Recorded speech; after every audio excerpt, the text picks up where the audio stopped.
Où peut-on trouver beaucoup de soleil et beaucoup d'espace? Dans le Sahara, par exemple. Voici la surface qu'il faudrait recouvrir de panneaux solaires pour couvrir l'ensemble des besoins mondiaux en électricité. Et voici la surface nécessaire pour les besoins de l'Union européenne et ici ceux de la France. Depuis environ un quart de siècle, de tels calculs donnent des ailes aux groupes énergétiques, aux politiques et aux coopérants. C'est le cas par exemple du projet Desertec, des investissements prévus de 400 milliards d'euros qui devraient couvrir 20% des besoins en électricité de l'Europe. Mais est-ce réaliste d'exporter du courant de l'Afrique vers l'Europe? Voici le projet Nord, près de Ouarzazate au Maroc. Des milliers de miroirs concentrent la lumière du soleil et chauffent un sel liquide à quelques 500 degrés. Le sel génère de la vapeur d'eau qui fait tourner des turbines et celles-ci produisent de l'électricité. L'électricité est consommée au Maroc même. La production correspond à environ un tiers de celle d'une centrale nucléaire. La solution saline chauffée peut être stockée et utilisée ultérieurement, ce qui permet de produire de l'électricité même la nuit.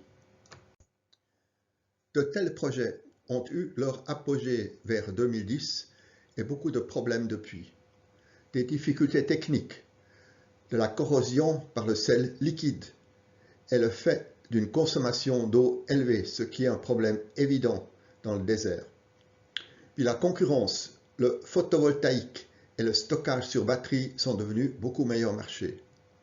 Puis l'instabilité politique, printemps arabe, ainsi Desertec est resté sur le papier. Le nouveau projet Xlinks tire les leçons du passé. Le photovoltaïque remplace les miroirs et l'énergie solaire concentrée, des batteries plutôt que du sel liquide pour stocker l'énergie, une combinaison avec l'énergie éolienne, avec production du courant au Maroc et consommation en Angleterre.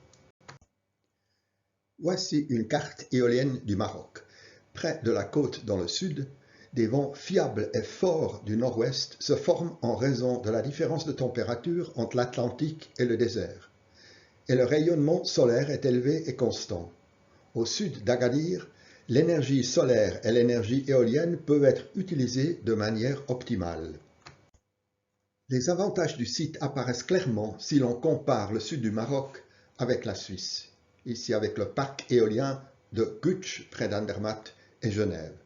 Le type de vent, il est régulier au Maroc et en rafale en Suisse. La direction du vent, presque toujours du nord-ouest au Maroc, changeant en Suisse. L'horaire du vent, toujours de 14h à 22h au Maroc, imprévisible en Suisse.